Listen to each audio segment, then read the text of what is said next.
Státie v križovatke nie je povolené podľa vyhlášky.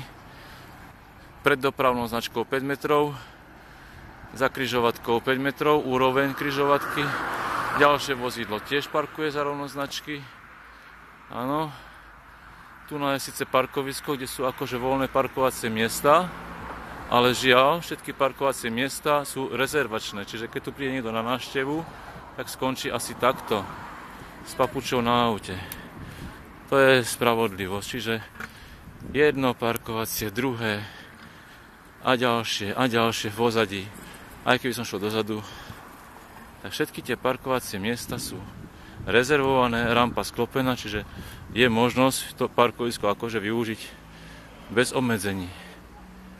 Jedine, čo tu je napísané rezervné, tak ako by to malo byť po správnosti, si myslím, je toto. Hej, žiadne iné. Ďakujem.